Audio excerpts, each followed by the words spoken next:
Y'all, welcome to the Honest to Goodness podcast. I'm your host, Kerri, and I'm again joined by our sweet friend, Nicole from the Swing My Heart podcast. Thanks again, Nicole. Thanks again for having me. This is fun. This is fun. All right. So we're finally going to recap episode 6 of When Called the Heart. I'm excited we're getting called up. Yeah. Now, the opening scene of this particular episode kind of cracked me up just because it's like, small town. Oh, yeah. It's like, okay, where did everybody in Hope Valley suddenly get a car? Yeah. And then when Henry Gowan just like, when Nathan's like, this is probably as close to your office as you're going to get today. Henry's like, yeah, looks like it. Just gets out of his car, starts walking. Nathan's like, I didn't mean for you to leave your car there. Yeah. And then of course everybody in town trying to help Nathan figure out the traffic jam. Yeah. What was it Florence said? I can't remember Florence's comment, but she said something like, oh, goodness gracious, this is ridiculous. Yeah, something like that. I remember Rosemary saying, all I know is it's becoming almost impossible to even concentrate with all this noise. Yeah. And then of course Lucas sitting up there on the balcony like, Joseph has the right idea. And Nathan's looking at him like, would you shut up? Didn't ask for your help up there. And then he hands Newton over to May, who in turn has to hand the horse over to Bill. And I love when Nathan comes in the pharmacy later and he's like, you don't happen to have Newton back there with you, do you? But before that, Bill says, I don't like this any more than you do. Let's go get a cup of coffee. Yeah, talking to the horse. But also Lucas, also Elizabeth,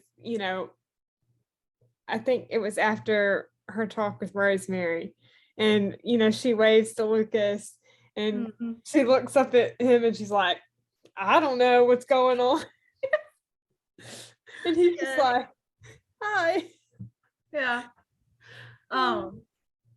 And I like when Elizabeth is like, not for publication, but I'm kind of worried about, whatever, which is funny because when she hasn't really expressed this to Lucas, because she was just telling Rosemary last episode that she needed to talk to Lee about what she was upset about. Yeah. I mean, she has, but hasn't talked to Lucas about it. But then when she finally does talk to Lucas, and his mother had sent her the new Anne of Green Gables book, and she was like, oh, that was sweet, unless this is your mother's subtle way of telling me I need to read instead of write. He's like, my mother's subtle? Like, no. Like, did you even hear what you just said? Oh man. Florence in the mercantile, with Ned. Ned is, I think, doing stock, like taking inventory, writing down stuff for inventory. And there are, I think, 3 customers that had come into the mercantile, and then, they finish checking out and they start leaving, and Florence with her friendly self, says, have a good day and everything.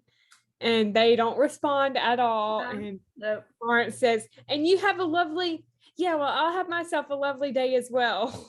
Yeah. And then poor Ned's over there, like, barely listening to anything she says. And she's like, you're acting just as bad as them. But he's missing a case of peaches. A case of his peaches has been stolen. What do you expect from the poor man? Yeah. And then Florence says, shall I alert Mountie Grant? Oh, yeah. She says it very sarcastically, too. And then he's like, yeah, that'd be a good idea. Yeah, that is an excellent. You see the look idea. on her face, like, I was kidding. Like, you're really going to do that? Oh, yes. And then Molly coming in and she's like, hello, dear friends. And then Florence, here's a perfectly lovely example of just how to socialize. I will say, like, that is something that I miss, not even just from COVID, but like even when I was a kid, people just stopped by other people's houses and hung out, and people had cookouts. Like, I know our house was a hangout spot. We lost so many of our good cups and stuff because everybody loved our cups, and apparently they would take them home with them when they left. And so we lost all of our good cups. But it's like people just don't have time for socializing anymore. It's like in this age of connectivity, we're very disconnected from each other. It still happens at my grandmother's sometimes, or a lot of the time. Yeah, that's awesome. And some people still do, but I know, like, for us,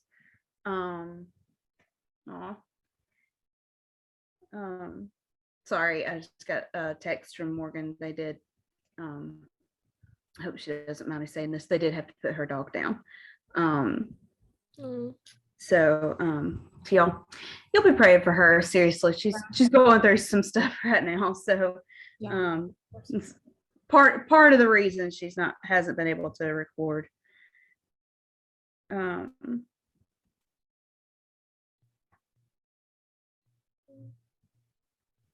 I'm texting her back real quick. But no, I miss that. Like, I miss just, it seems like everybody is just so busy these days. Nobody, just like very few people, it seems, anymore just take the time to do whatever. It just seems like everybody is so busy, they're constantly exhausted and whatever. And then of course COVID, I think people got so used to being by themselves, they kind of learned they liked it in a way.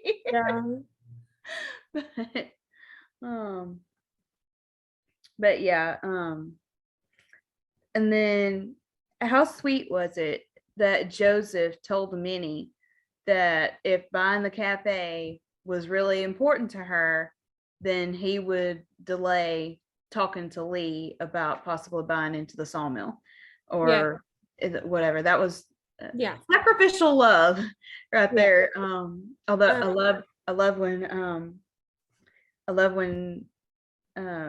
he was like, we'll just pray about it and whatever. We'll wait and see where the Lord leads us. But if he gets a taste of your apple pie, I ain't got a chance. I loved when he said that. That was so cute. Yeah, we mentioned this on our podcast, but that line reminds me of the line from the pastor in season 1 when he says, where God guides, God provides. I don't remember his name, but I don't remember his name either, but I know who you're talking about. I know the actor's name, but I don't remember what the pastor's name. I don't remember the pastor's name. That's a good question. I need to go back and rewatch these first seasons. Yeah. And then of course what we just mentioned a minute ago when Nathan walks in the pharmacy and says, May, I don't suppose Newton's back there with you. Yeah. I passed him off the bill. And then as Nathan is walking out the pharmacy, Mayor Hickam walks in, and Nathan's like, Mike, you've got to do something about this traffic. He's like, yeah, I'm on working on it. Yeah, working on it. Did you think the thing at first was a cell phone? I Like the I mean, clock? I don't know. I think it just kind of made me think of when Fiona first opened her barbershop and he's like, he thinks she cut his ear off. He's like, don't Yeah. pass out, don't pass out, don't pass Oh, yeah, I can see that too. out. Yeah, that was what went through my mind with it. The way he was holding it at first, for a split second, it looked like he was holding a cell phone up to his ear. That's true. That is true. And then him complimenting Fate. It seems like they're hinting anyway, at least a pretty close friendship between these two. What are you thinking of them kind of semi sort of pairing them up? I think they would make a cute couple. I love their friendship, at least for now. I think that's actually something that Morgan has commented before, maybe not on the podcast, but I know to me that it would be really cute to put Hickam and Faith together. And we talked about how it would actually be a really good pairing, considering how accident prone he is for him to be involved with the doctor. Match made in heaven. I don't know. I mean, although I was team infirmary, I loved Carson and Faith together. Yeah, me too. But I'm loving the element between when this is like skipping ahead in the episode, but when he asks her to dinner and she was like, "Oh, Mike, that's really sweet," but he's like, "Oh, not very sweet. I mean, I'm not." That's not what I meant. Yeah, he's like, "That's not what I meant," and he's like stumbling all over his words. Oh yeah, I have it right here. Yeah. Mike says, "We never said where, did we?" And then Faith says, "Or when." And then Mike says, "One step at a time." And then he just walks out. It's like he was so nervous. He's like, "Yeah, we got the invitation part out of the way. We'll figure the rest out later." I love, as much as I love Nathan and love Lucas, can I please just have Hickam? Like, he is so stinking cute. Oh man, I love his character so much. And I love that he has finally started getting some development over the past season or two. Yeah. I've loved seeing his character become more predominant. Let's see. Of course, Fate being in the infirmary that her and, or not in the infirmary, in the pharmacy, that they discuss Jeffrey, who everyone believes is May's husband, and she is claiming no, he's not, but that's what, if you remember when May first got to town, she had written the Yosts using Jeffrey's name because Faith had recommended Jeffrey for the job.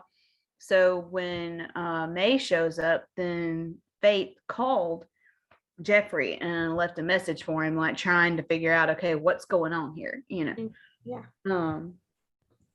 And then Lee, when he comes busting it, when he is like in the when in Bill's office, and is busting up and down about the traffic situation, and Bill's like, "Well, you and Rosemary do run the newspaper." Like, I'm not telling you to do anything, but I'm just saying y'all run the newspaper. Yeah. Also in that scene, we get a conversation with Nathan and Bill, and Bill is pulling rank on news. Which is really unique. You don't really see Bill do that. No. And I mean, you could even see the look on Nathan's face when he's like, "Are you pulling rank? Like, are you seriously doing this? Because this is not normal for you, And then of course, Elizabeth and Rosemary start talking about the newspaper. Yep.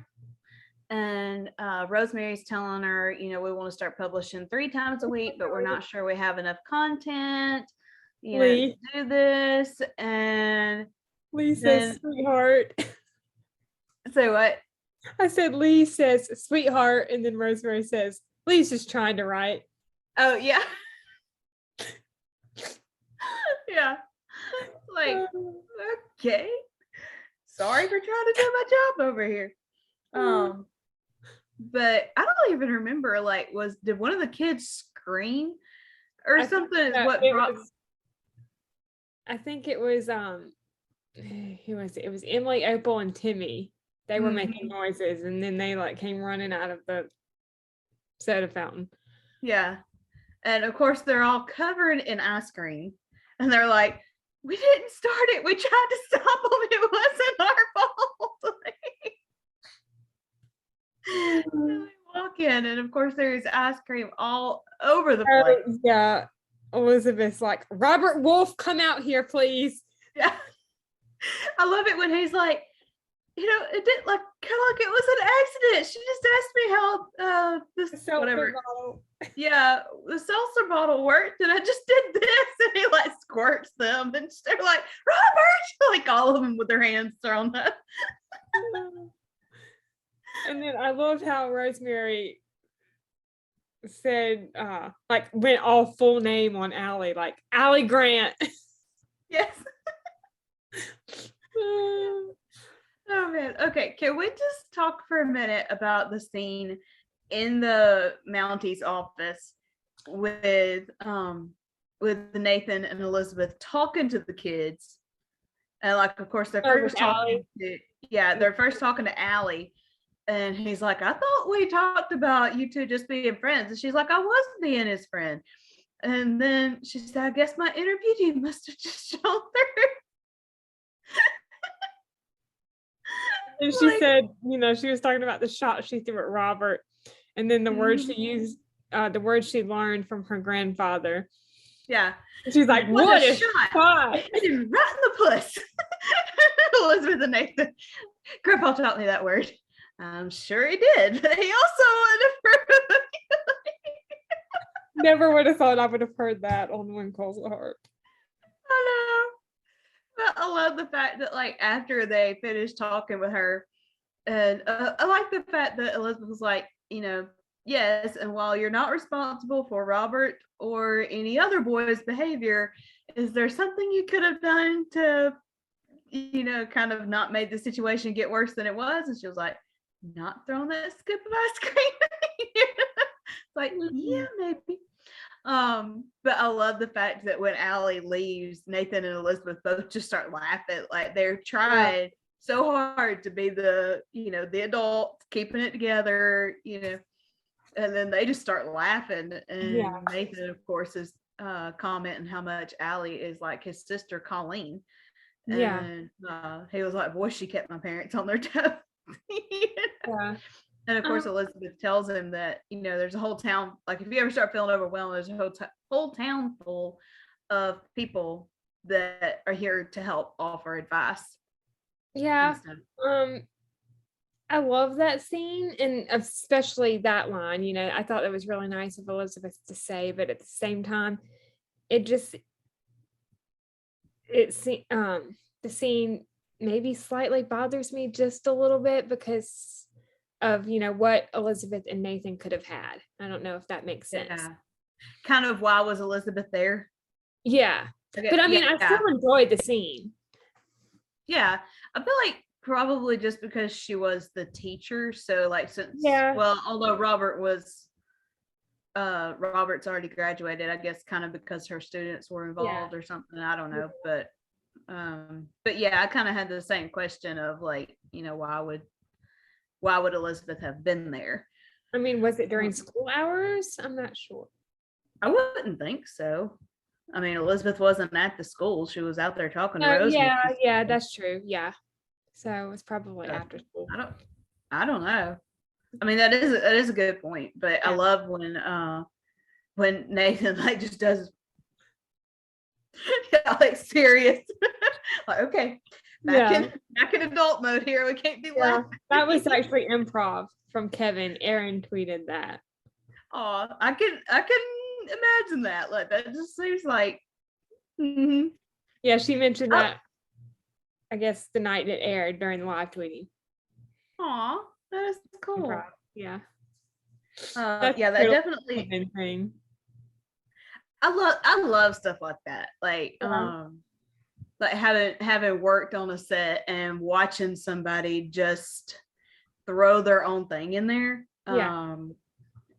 Like it didn't make the cut, but there was one particular scene where in the movie that I worked on, where the movie star's assistant in the film, he was always driving the guy crazy and whatever. And when there were some fans around this guy and he's like running out, and the assistant looks at him and goes, "We're best friends." And I started crying. Like, I loved it. I was really sad it didn't make the cut of the movie, but I mean, sometimes there's stuff like that they just have to cut for time's sake. Not that they don't want it in there, but if they put every little thing in there that they want to, it's going to be a 6-hour movie, and you can't do that. So, but I love watching, and there are some of his improvs that made it in the movie. So it's always really fun to me. The behind the scenes and stuff like that is always really fun. Yeah. Okay. Henry talking to Lucas about, Lucas is like, "I will be really glad when I'm not part of this old company and not having to worry about whether the rigs run dry or the wells run dry or an engine breaks or whatever." Yeah. And this is when Henry finally expresses to Lucas his concern about Jerome Smith reopening the mine. He says that the court order said that the Northwest Mining Company could not, Pacific Northwest Mining Company could not reopen the mine, but that Jerome Smith and his associates, who were the part of the Pacific Northwest Mining Company, could just change the name and reopen the mine. And then, of course, we mentioned Mike inviting Faith to dinner. That was so cute. Yes, it was. That whole scene was just adorable. Yeah, I was just going to say a minute ago that mine does not need to be reopened. Yeah, no, definitely not. Like, that would bring up so much for that town that, yeah. And then, of course, Bill, Henry, Lucas, and Fiona in Bill's office talking about the mine reopening. Does anybody have an aspirin? Bill's just so. Oh. Man, bless his heart. Like, that would have been a headache. For real, dealing with all that would have been a headache. Lucas, he's like, "Bill, is there any step we can take to remove the possibility in any kind of preventative measure?" Bill says that they can try, but agrees with Henry that it would just show their hand and cause Smith and his associates to cause a ruse they might not ever uncover. Mm-hmm. And then, of course, Bill says, basically, for the good of this town, nothing that is being discussed here goes outside this office, because they all know what an impact this would have on the people of Hope Valley if they even think there's a possibility of the mine being reopened. And so Bill was definitely right in that. Now, I was surprised in a conversation between Rosemary and Lee that Rosemary was actually going to ask Elizabeth about writing a column for the newspaper. Oh, I didn't miss that. I missed that the first time I watched this episode. I had watched it and then I went back and rewatched it to make these notes. And I was like, I did not catch that. But yeah, Lee was like, "What did Elizabeth say?" And Rosemary's like, "About," he was like, "writing a column for the newspaper." And she was like, "Oh, the thing with the kids came up and I didn't get to ask her, like, we got distracted." Yeah, okay, no, I think I kind of caught that. But it at the same time it went right over my head. Yeah. And then, of course, it gets brought up again about Rosemary saying that kids are sticky. Yeah. I love it when Lee's like, "Boy, I wish I could have seen that." And she's like, "Oh, but they're still cleaning up over there. If you want to go help, I'm sure they'd appreciate it." The witty and delightful, I think is what she said. Yes. Yes. Have you noticed, and we talked about this when we recorded the other day, but of Rosemary and Lee, how much we want them to be parents. But have you noticed how many references there were to them and children over episodes 6, 7, and 8? Yeah, I mean, I caught a few of them. Some of them I probably missed, but yes. Yeah, I mean, there's just several. Like, I just kind of got tickled because it's like this been a very common thread this season, has been them talking about which kids makes me and wonder. Yeah. So I don't know. What about Lee getting in that fight? Where did that come from? With the billboard thing? What? Yeah. Like, I mean, first of all, why would that guy have just been that rude to like just shove Lee out of the way when all he's doing is asking a question? He wasn't trying to stop him at that particular time. He was just saying, hey, what's going on? And the guy's like shoving him out of the way, which of course leads Lee to, okay. Yeah. And then of course Joseph breaks it up. What was it they said? He's a very stout preacher. No. Apparently it's about the foundry, jobs for the foundry, I think is what the billboard was for. And then when Faith asked him how he was feeling, and he's like, hungry. Like, I want to go eat. Let's go eat. Yeah. This well, the conversation in the saloon with Nathan and May when he See, I wonder, that kind of struck me as odd because we never saw him ask her out again. So how did they end up at dinner together and Allie's not there? I don't know. I didn't think about that. Or was it, if I remember correctly, I think maybe Nathan was already in the saloon and maybe May came to the saloon and saw him and maybe asked if she could sit down with him, maybe? I could be wrong. I don't remember that being a part of it, but I could be wrong. I don't remember. Yeah, I don't know. I just remember like when I rewatched this episode that I was like, okay, he never asked her to dinner again. Where's Allie? Like, just kind of, I mean, even in a case like that, you would think Allie would have been with Nathan. Yeah. So I mean, I don't know, just kind of odd, but it was a great scene. It is. It's a really great scene. But Nathan says, so you and I and Newton have spent quite a bit of time together, but now that it's just the two of us, what brought you to Hope Valley? And May says, it was time to see the world. And he's like, so you came here? Yeah. Yeah. And then she goes on to talk about faith. Like when she was in Chicago and made it sound like heaven. So yeah. Yep.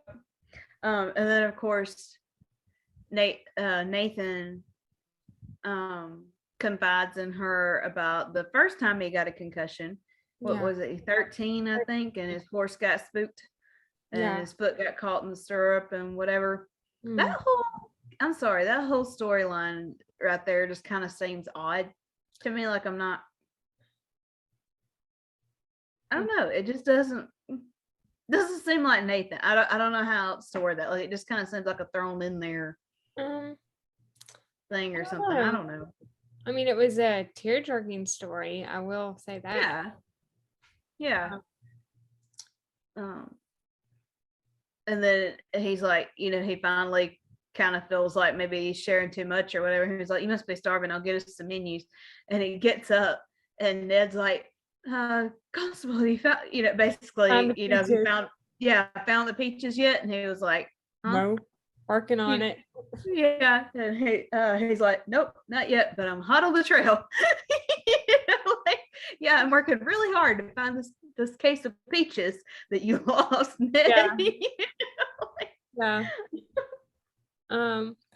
Florence and Molly talking to Lucas about their idea to begin hosting etiquette classes in the saloon. Yes, in the saloon. Yeah. Not a chance. No, this is like absolutely not. No, thank you. Well, You're the first person who should sign up to take our classes.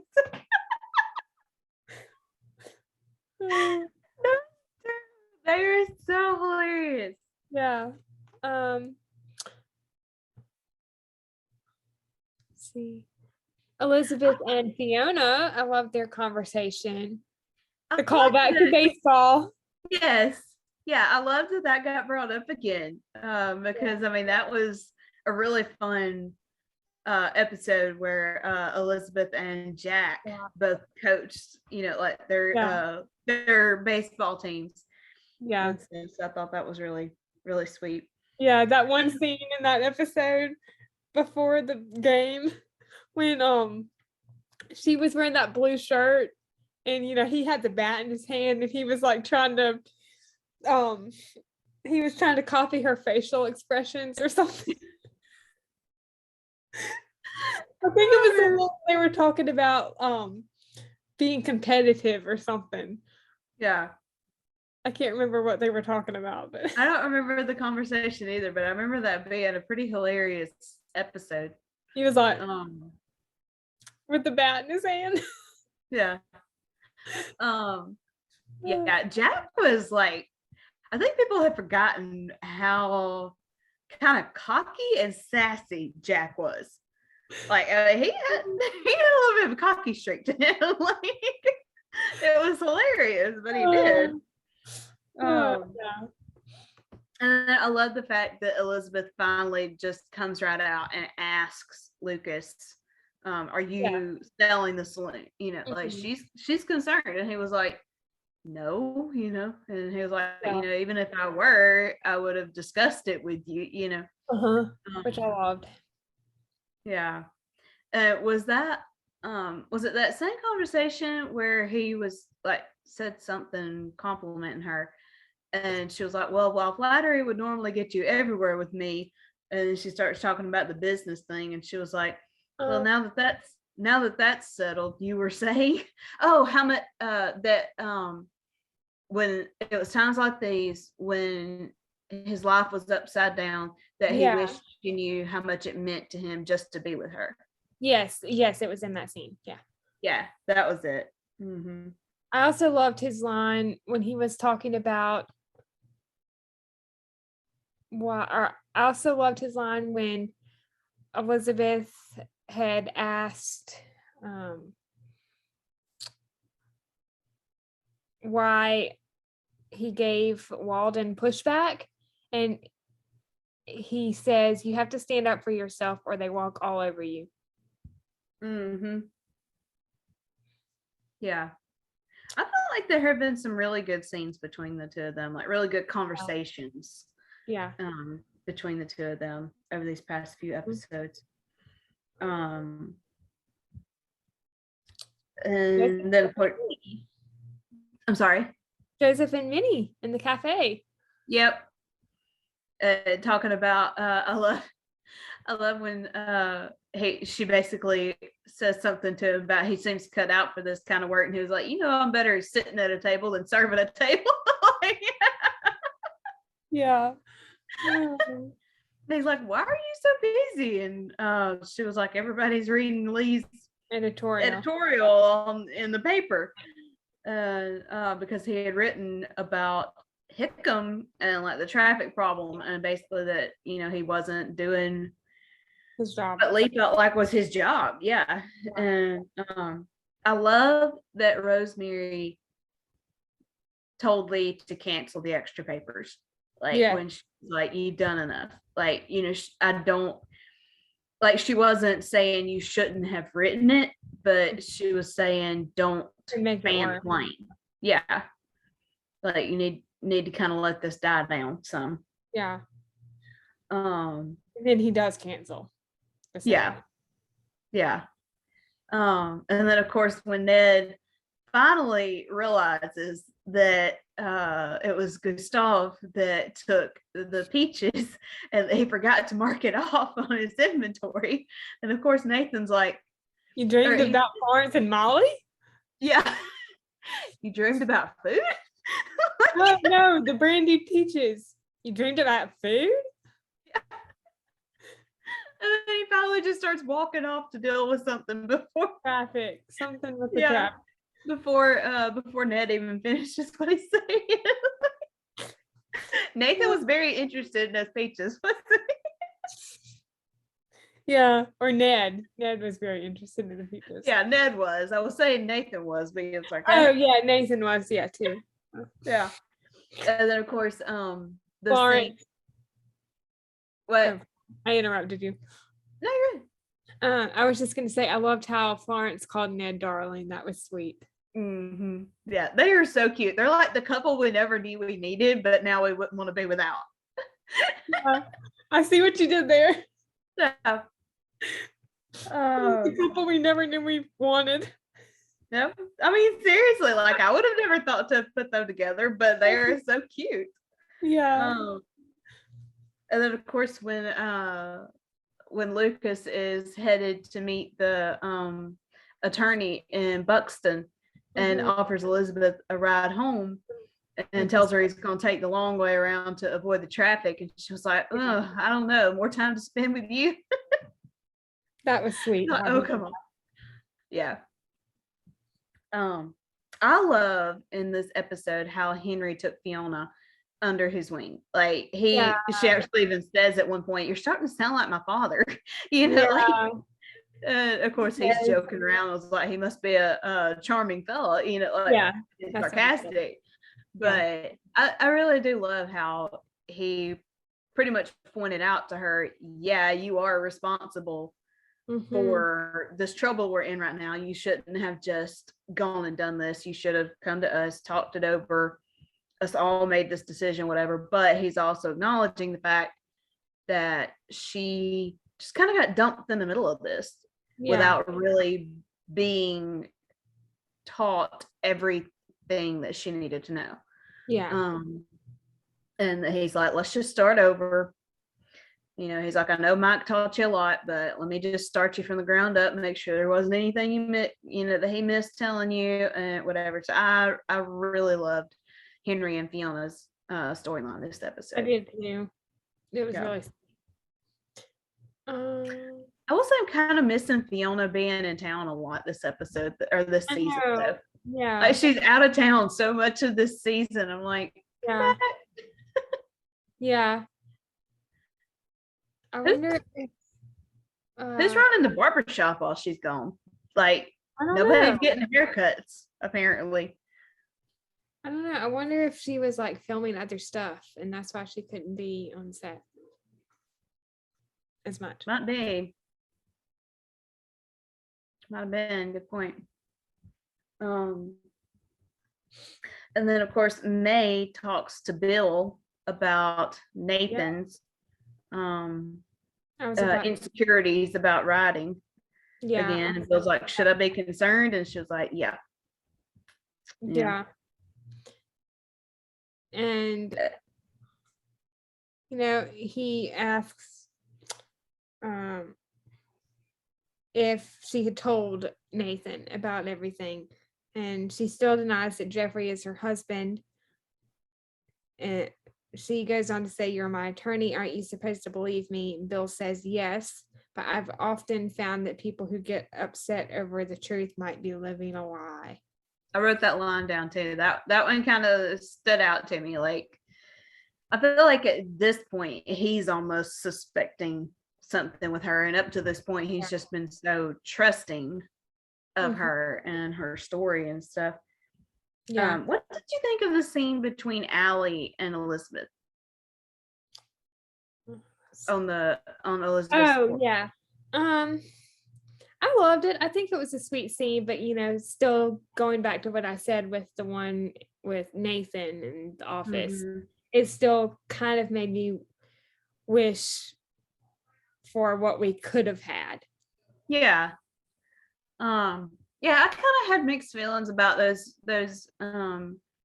scenes as well, for the same reason. Like it just kind of seemed like, this is what we could have been having all this time, but I did think it was really sweet that even though that didn't work out between Elizabeth and Nathan, that Allie still has a good relationship with Elizabeth, that didn't destroy their relationship.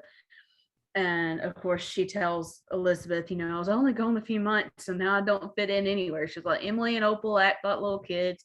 Timmy and whatever the other little boy's name, Cooper, just want to run around. And then she was like, is about to graduate, and Laura and Robert have jobs. Yeah. And she was like, not that Robert and I are talking anyway after what happened with Angela.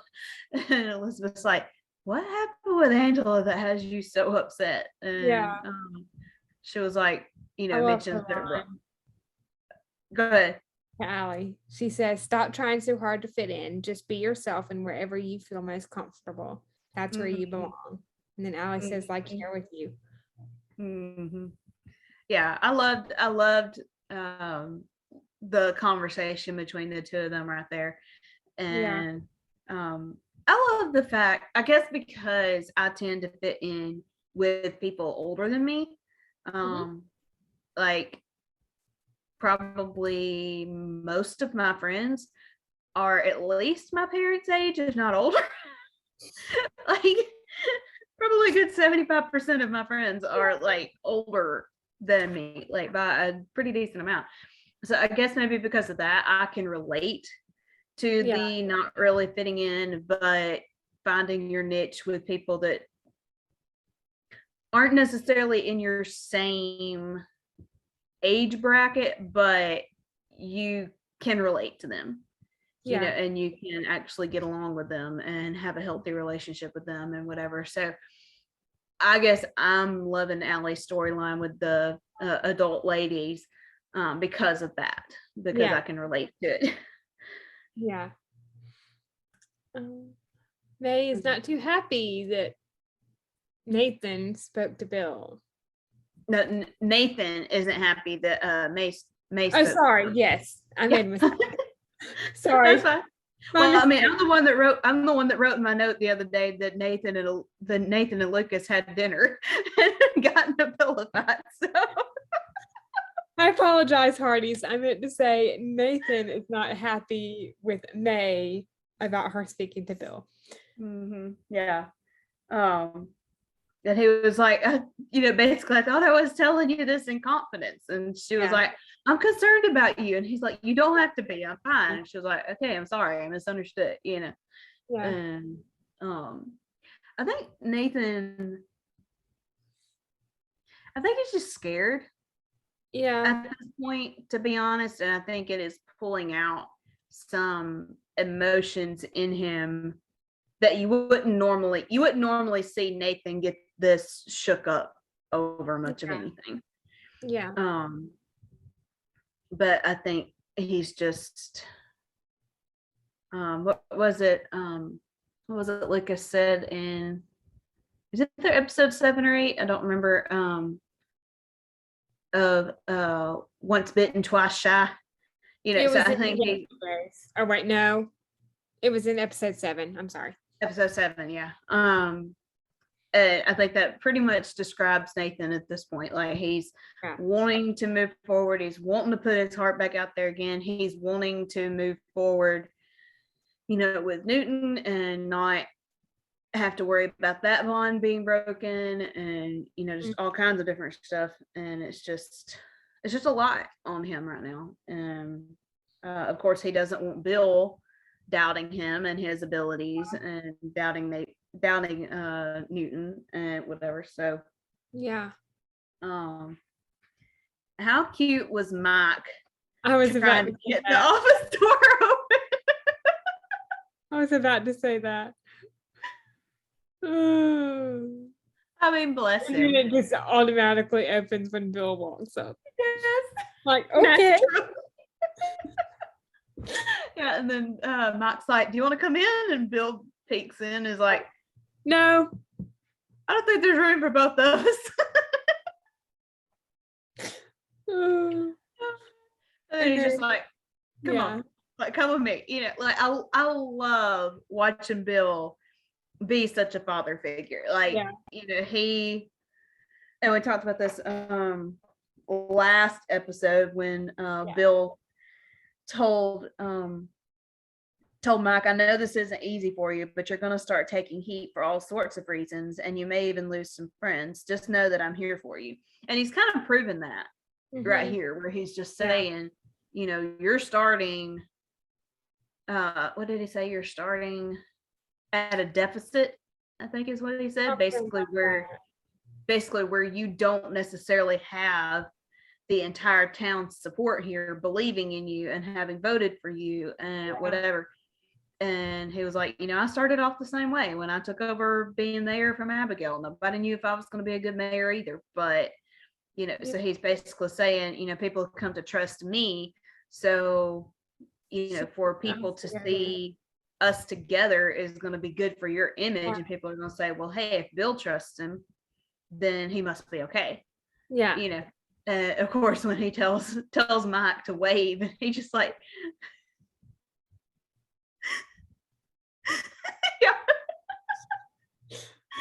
Also, before that, when they were talking about the family photo and how he's the only boy. Yes, actually, wrote down all the names because it was hard getting into the bathroom.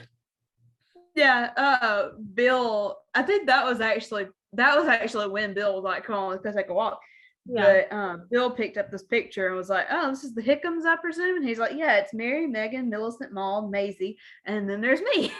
And Bill's like, the only boy, like just kind of realizing Mike hasn't necessarily had the most I don't mean this making Mike sound like a sissy, but he hasn't had the most manly, rugged upbringing because he grew up with a bunch of girls, you know. So it's like, you know, okay, go on, kid, let me help you here, you know, like let me give you some advice. Yeah, you know, and then Mike was just like, yeah, it was hard getting into the bathroom. Yeah. Although wouldn't that have been an outhouse? Again, I'm sorry, but technicality, wouldn't that have been an outhouse and not the bathroom? It was hard getting into the outhouse. Yeah. I was like, okay, another like inaccuracy of the times here, but it was a funny line. Okay. It really was. Yeah. Nathan's conversation with Elizabeth and Jack, that was cute when she was pulling him in the wagon. Yeah. And then Jack's like, hi, Mountie Nathan. Yeah. And when Elizabeth's like, you know, basically asking, I don't really remember exactly how the conversation went, but Nathan tells Elizabeth, you know, I told, because Robert walks up and gets Newton and is like, you know, I'll take care of him. Yeah. And so Elizabeth assumes that Nathan is kind of, this is a quote unquote punishment for Robert for what happened, like teaching him some responsibility. Yeah. And Nathan's like, says basically, I told him this wasn't good behavior for a young man planning on being a Mountie, you know. Yeah. And then Elizabeth's like, so you're teaching him responsibility by having him groom Newton? And he was like, no, it was out a few days' wages, so I'm paying him to groom Newton. And then he's like, and that's a lot better. Like it just now dawned on him he shouldn't be doing that. And then they start talking about the driving lesson. And then at the end of that episode, that Elizabeth is having Joseph build her a book wagon, because when school is out, she wants to go like into the mountain, like further away, people that don't necessarily have access to come into town and get books or whatever. And she wants to take that out. And I believe she even said that she felt called to do that. That to me is our old Elizabeth. Yeah.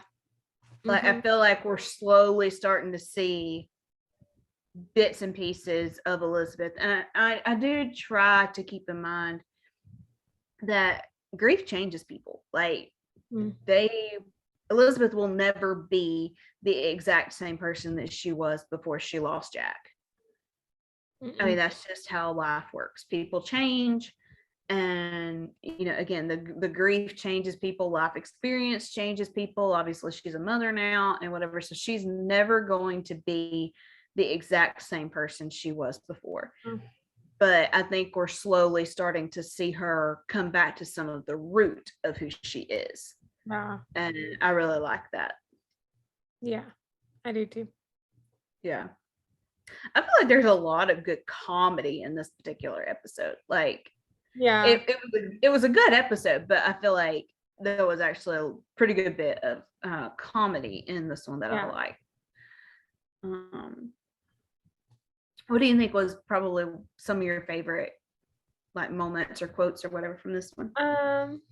Well, I mean, he didn't have very many scenes, but little Jack, he just steals the show every scene he's in. Like that last scene when he was talking to Joseph, he's like, "May I see the horsies?" Yes. And Joseph, is like, "The horsies, of course you can see the horsies." I love that scene. That was probably one of my favorites in the episode, talking about the book wagon. The one with Elizabeth and Allie, that was another favorite, even though, I had mixed feelings. It was still a great scene. I'm going back through my notes. I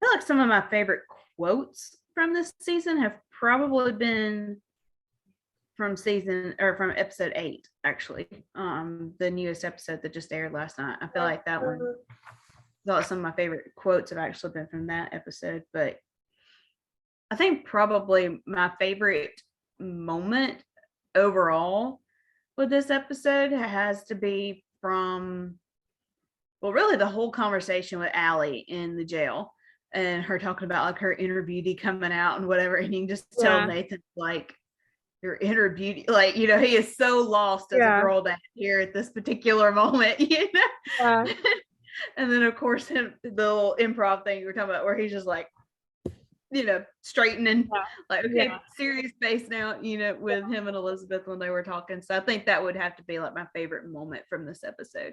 That was a good one. Yeah. I also love Fiona quoting Coco Chanel, "Keep your heels, head, and standards high."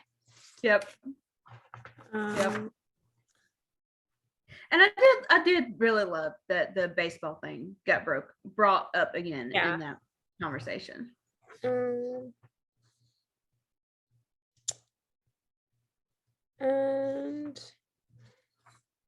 I think the two that I mentioned were probably some of my favorites. And then Nathan opening up to May. Yeah. I'm glad we're starting to see, and I think especially in episode 8, that we actually see Nathan opening up kind of some of the most, and just, fighting for, at this point, a friend, somebody that he really does care about, but at this point, a friend. And I'm relieved with how that came out. I know I expressed the other day kind of my concern about where their storyline was headed, but I was very relieved with how it turned out in episode 8. But anyway, well, I think we've covered this episode, unless you have something else you want to say about it. But I think like I said, I think it's kind of neat that they've started teasing the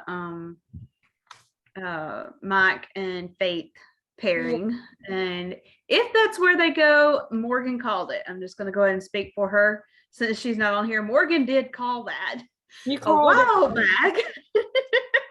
Good job. So if it happens, again, we'll see what happens. Y'all know our predictions don't tend to be right, but we come up with some darn good ones. It's not our fault they don't do them, but we come up with some darn good ideas.